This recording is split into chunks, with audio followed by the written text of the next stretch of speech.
Hello!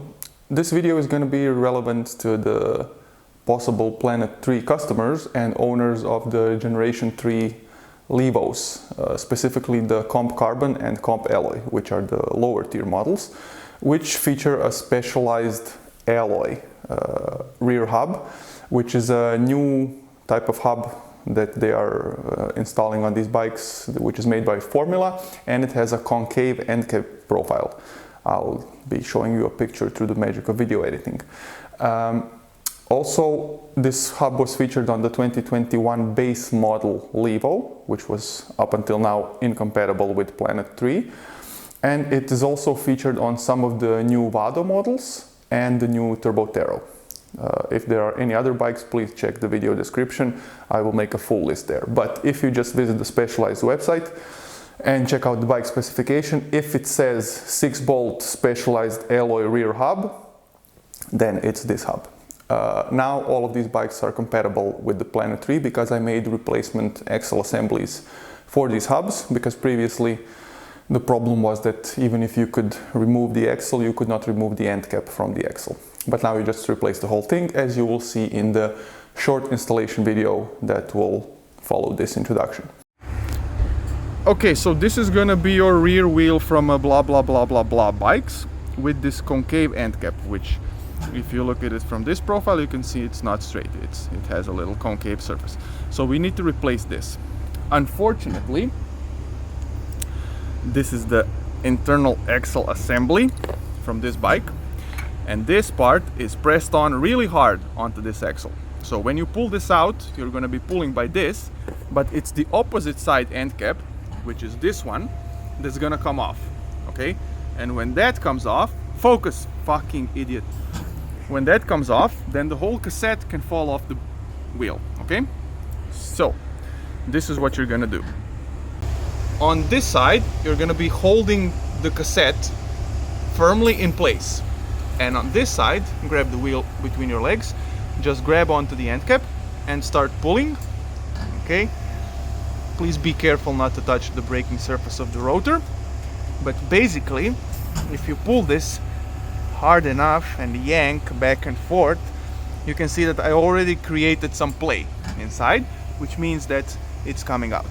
Okay, that's it. So when this gets pulled out, you will basically just grab the replacement axle assembly that I will send to you, which has a removable end cap, and just insert it back in.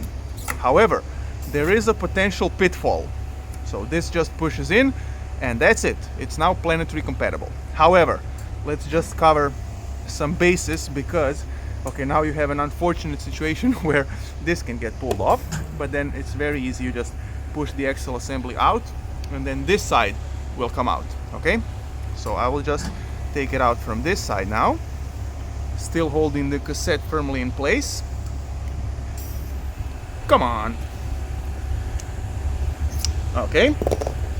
And now, if we look at this inside hole here, okay, let's try to get some light in there.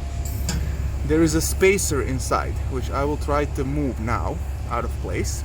Okay, you see now I moved it out of place so it's not concentric. So if this happens to you, you cannot really push the axle in until this is centered. So just go in with your little finger, oh yeah daddy, and just try to have it centered.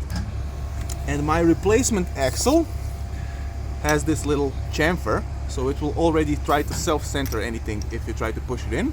So just go gently and all the way out the other side. Okay, now this is completely symmetrical. It can go back and forth, so just grab your end cap for the braking side, which will have this little ridge on it, and just push it onto this side. And then on the opposite side,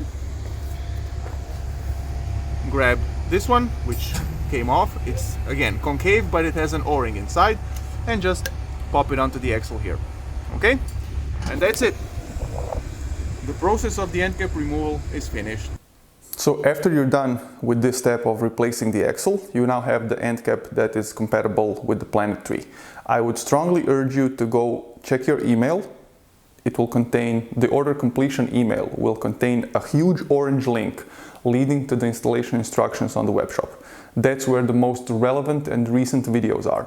Don't just go to YouTube and look at random videos and then email me, oh, but it has 3 bolts now and the video in the video it has 6. Don't want to hear it, okay? Watch the new tool video, which explains the proper installation depths, even though I've tried to stop you from being yourself with the design of the end cap. That's why it has the little ridge. It will self-stop itself at the proper adjustment depth, but still, look at that video, then go to your specific bike in the drop-down menu and read everything and watch everything, okay? If there's a problem, I'm always here via email or WhatsApp, to which you received my number in the email. Thank you, bye-bye.